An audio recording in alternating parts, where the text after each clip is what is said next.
Welcome back. Today, we're diving into a pretty provocative debate between Andrew Wilson and a panel of women about one of the oldest questions in society. Do we actually need men? Or women? Or both? And can society even function if you take one half out entirely? I'll be pausing along the way to unpack some of Andrew's points, add a little context, and, maybe make sense of some of this madness. Let's jump in.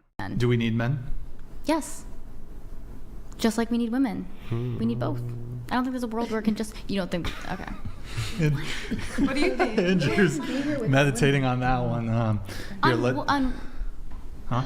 Oh, she wants to tangle on that one. I'm not convinced on that, to be honest with you. Okay. But for the same reasons that you wouldn't be, right? So I just say, like, sure, men are total monsters, right? I didn't say that. And since they could, well, no, this is me, right? Okay. It's like, okay, if men really have the capacity to just be kind of like these oppressive monsters, then why not just handmaid tale the whole thing? You just put all the women in the cages, right? And just like livestock them if you wanted to. Women could never do that in opposition. And so because of that, I'm like, well, it seems like men are pretty benevolent because they really could and have in other countries done that, like in the Middle East, places like this. They completely strip the rights of women kind of overnight. And women can't really do much about it, but they can't do it in reverse, right? They can't make men do this in reverse. So when the question becomes, are women necessary? It's like, yeah, I can agree that women are necessary to have children, but are they necessary to run a society? Clearly not. Like, clearly not. Like, I can point to you many societies right now where they're totally unnecessary in the running of the society. Like, that's just factually true. Now, what you're doing is you're taking this in your head. I can tell you this right now. Here's what you're doing. You're going, exactly what I'm he thinking. actually believes that you should put women in cages and do horrible things. Even though I literally never said a word like that. I didn't think that. You're I putting just words want in my to mouth let you know right now that that's not my ought claim. I'm just saying what is true. Well, good, but I wasn't thinking that. Yeah, so what is true is that, no, I don't think society needs women to function. I don't think it needs them in any support role, really. I don't think it needs them in any leadership role whatsoever. I think that if women were essentially relegated to second-class citizens, as an is statement, not an ought, as an is statement, if women were relegated to second-class citizens, I think society would be fine. That's really upsetting to hear. So you really just think that women exist to give birth? See, that's the ought. See the ought saying, I see the ought. You see the ought there that you did there? So you think women only exist to do that's an ought claim. I'm not saying ought. So what do you... I don't think... See, like, literally seconds ago, Andrew predicts exactly how she's going to misinterpret him. And then, boom, it happens. You can almost watch the prediction play out in real time. He lays out a factual observation. No emotion, no moral angle, just what is. And right on cue, she takes it personally, turns it into something emotional. And that's the problem right there. When someone can't separate a description of reality from an endorsement of it, every uncomfortable fact suddenly sounds like hate speech. He's talking about what is, she's hearing what he wants, and the second that happens, logic just leaves the room. It's gone. There's no data, no history, no counterexample, just I'm upset.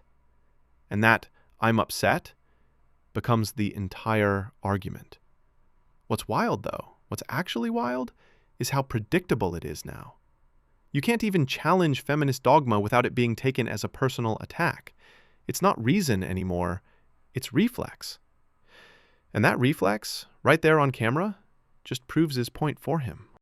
Women only exist to do that. I'm telling you descriptively. I want you to answer to the descriptor with a counter descriptor. I think it is true, not ought to be, but is true. That I just want the counter descriptor. So I'm not saying this should be true. I'm not saying that you should do any of this, because you shouldn't. I'm just giving the descriptor of what is correct and accurate. So from my view, it is correct, descriptively true, that if all women were made into second-class citizens tomorrow, they had no real rights, they were not allowed in government positions of any kind, nor leadership positions, that society would be just fine. There would not be any, like, I can't really even envision, I just really can't even really envision any problems, honestly. So I'm waiting for a counter descriptor to say, nope, I do think that there would be lots and lots and lots of problems, and here's what they would be. But I don't want to hear what we should do, because I already agree with you, we shouldn't do this. Well, not enough women have even been in government to prove that they have the capabilities to help run it. Yeah, but Look, this is the thing. Saying not enough women have been in government to prove they can run it, that's not really a counter. It's basically admitting there's no evidence they can. Because if the question is whether society actually needs women to function, then pointing out, like, a lack of participation doesn't answer that.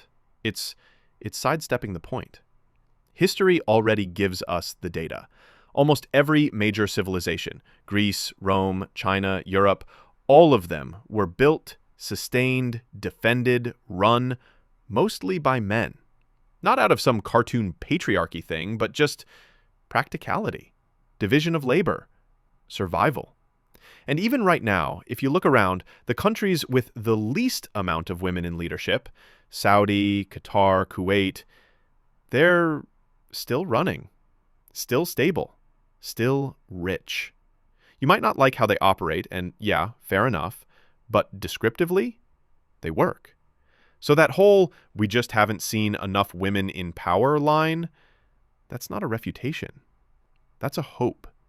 It's a belief that maybe it would work if given the chance. But belief isn't data. And that's what Andrew's pointing to. He's talking about what we can measure, not what we wish was true. Doesn't counter the descriptor of this being true. Like, I'm just going to grant that. Like, maybe women would be the bestest rulers ever. Let's say they occupied 90% of government, they'd be way better than men. My descriptor, though, is just that if all women were relegated to second-class citizenry, I don't see why society wouldn't function fine. I mean, I just disagree with you, just on the grounds of you can't have one, strata, or like one type of person be in power. Well, it wouldn't be one type of person. It would be thousands of different types of people. Men. It would be men. Yeah, but wait. There's only two types of humans, right? Men and women. Right. Right. So there's male and female. One type of person. But can't we point to cultures right now where women are completely disenfranchised from all power roles and the society functions fine? Not for them. They're miserable. They're it's not good they for can't do the things they want to do. I agree. It's not good for the women. The women don't like it. But that's not contending again with the descriptor. The descriptor is, would society be fine? Like, you could have a totally oppressed underclass. The happiness of their citizens and the abilities for them to act out according to their own needs and wants. Mm-hmm. And so if women are oppressed and they can't do that, then it's not a stable and good society for everybody. What if they have a massive brainwashing program which convinces all of the women that they're actually happy? As many of these nations do. And so the women report, we're really happy. No, I'm not kidding. Like, this is true right this second. I can point to many countries where this is the case. Gulf states. Yep. Tons of them. You look at countries like Qatar, Dubai. They don't have really any women in positions of power at all. Tomorrow, here's how it's going to be. Second-class citizens, and here's Twitter. Here's Twitter tomorrow, right? Andrew Wilson says we should do thing. I literally said we should never do. Just giving a descriptor, but I can already tell. He wants women in cages. I can hear it now. Lopalin says, thank you, Andrew. Vote Andrew 2024 Taliban party. But seriously, you've already absorbed anti-baby propaganda, Idiocracy, Handmaid's Tale, even cartoons you watched as a baby. Fern Gully, Too Many Human. That was a banger of a movie. By the way, that other guy, real sharp. What's his name? Slade. Blade. Yeah. Touch My Blade. He seems Touch My Blade. He seems like he's on it. He's on point. He's been firing off. Well, I think also maybe, Andrew, you can speak to like the actual, I guess, practical application here when it comes to men being involved in critical infrastructure. And is that kind of the angle that you're coming at this with? Like, no, I'm literally coming at it from all angles. If women were removed from all societal function, like let's say that this is a Middle Eastern nation where you can't even walk down the street without like having a male escort. Those nations, I'm not kidding, they exist right now. I know that for some reason feminists think that this is like, you're talking about a hypothetical handmaid's tale. These civilizations exist right now and they have hundreds of millions of people in them. Hundreds of millions. If you remove women from all critical roles in society, these nations keep going fine.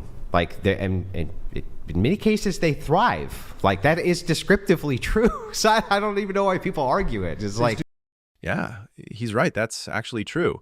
You look at nations in the Middle East, Saudi Arabia, Qatar, Kuwait, even parts of the UAE, women are largely removed from political and economic leadership. And yet, these countries are still functioning. Economies are running, infrastructure is maintained, trade is thriving. People aren't starving, governments aren't collapsing, society keeps going. In fact, in some of these places, life is organized so tightly that the systems function almost independently of half the population being politically active. And here's the kicker. In a lot of these countries, women are literally conditioned to report that they're happy, even when their freedoms are extremely limited. State media, social expectations, and cultural reinforcement all push this narrative. Surveys show women saying things like, "I'm satisfied with my life," even when objectively they have almost no autonomy. So, descriptively, not morally, not ideally, but descriptively, Andrew is right. These societies continue to function. And in many cases, they even thrive. That's a reality that's uncomfortable for some people to hear. I agree. Yeah, I it's true. agree. Dubai's a little bit more liberal, but like Yeah. it's just true, right? And you it's look like, at countries like Saudi, it's like that. It's like Saudi's that. a pretty prosperous country. it's like that all over the Middle East. It's like that in many regions of Asian nations as well. It's like that in many places where like women are completely removed from all positions of power, authority, autonomy. And just, I mean, yeah, the societies function. Like, now you can say it's not optimal, sure. You can say it's morally reprehensible, agreed. Can I make a comment about what you said? Because Yeah. it's actually a great point. One of my favorite graphic novels is called Why the Last Man. And Yeah, I've read it. yeah, and essentially one day all of the men just, With Yori? Drop. Isn't that his name? Yori or Yorin or something? yeah, Yorick. Yorick. Yeah, and society completely fell apart because women only make up like 2% of engineers Yeah. or doctors, and they didn't know what to do. I mean, you have to read it. It's actually a really cool perspective. Society was completely decimated. It was Yeah, one last, and they went yeah. insane because it helps you realize like how much men actually have a role in society. When I feel like this generation, in the sense, makes it seem like they don't, or try to downplay men, you know, and it's very easy to forget how important they are and how much they do have to contribute and how much expectations that are put on them from the moment they're born. Yeah, I agree with you. I think that you push this point, right, that people actually get very, very upset if you just kind of point out obvious things that contend with their kind of preconceived notions. In this particular case, most of human history, most of human society, and currently, I would say most societies in the world outside of the West, women are relegated to secondary roles. And society has absolutely flourished. I just want, right? Except the West. The West is the only one way below thresholds of birth rates. They're the ones who are way below kind of these thriving rates. And so it's like, descriptively, I can clearly see that women were relegated historically to a lesser role, and in most nations, right this second, they're relegated to a lesser role. And these societies function fine. So this like idea that women must be in all these places, it's just absurd to me. I don't even understand why anybody would argue with that. They could say, again, you can make the moral arguments against it. I would agree, right? I don't want them in a secondary role. I'm just saying that descriptively, I can see with my own eyeballs that these societies are not going like out of existence because women are not in government. I would like to bring it back to dating for at least the most of the end of the show, but you do seem to be shaking your head here. Is there still a disagreement I'm on done. this? I'm done. You're Yeah, done? I'm done. Was it the misogyny? Was it the raging Andrew Wilson misogyny that did it? Even though it was like or it was an claims, excuse me. always like men are superior, men are superior. Yeah, like, okay, you Yeah. proved you're better. Like, I don't know, like, what are you even trying? Not Why? a- Why are you arguing for that? I never argued for Any it. validation? I don't think he was saying. By the men are way, I better, just want to because- let you know, hang on, I just want to let you know, I never argued for it. Hang on, I would like you to acknowledge that not one time did I actually argue for that. No. Nope, Wait. can't do it. If you give a descriptor, you believe it. Right? I didn't say it earlier when she mentioned it, but Why the Last Man is honestly one of those stories that just makes you stop and think. I mean, it's not like just some dystopian comic book or something. It really makes you consider how society actually relies on men in all these almost invisible ways. And the way it shows what happens when all the men just disappear, man, society doesn't crumble in some abstract sense. It completely falls apart.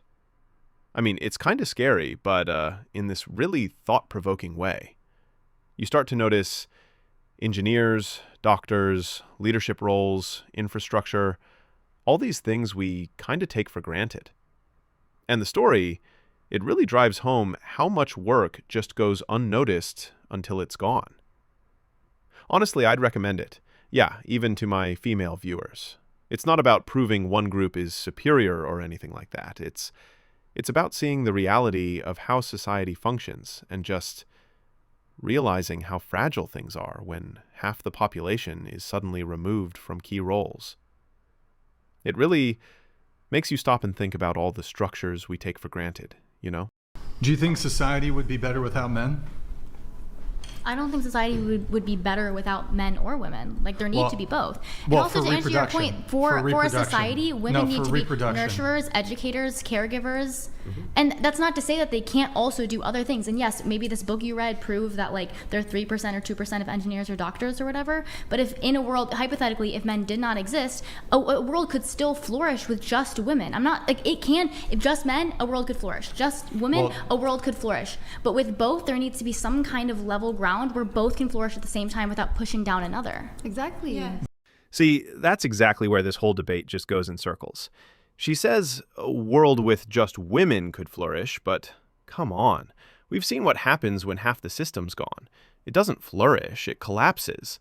Men and women both matter, but pretending one side can just replace the other, that's fantasy. You pull the men out, the power grid fails, the water stops running, the hospitals fall apart. That's not ego, that's just truth. And Andrew wasn't even saying men should run everything, he was just pointing out what's real. But that's the thing now, right? You say anything that breaks the narrative and suddenly you're the bad guy. Facts have become offensive. But hey, I want to know what you think. Was he out of line or just being brutally honest? Drop your take in the comments. And if you made it this far, you know what to do. Hit that like button. Subscribe if you haven't already, and share this one with someone who needs to hear it.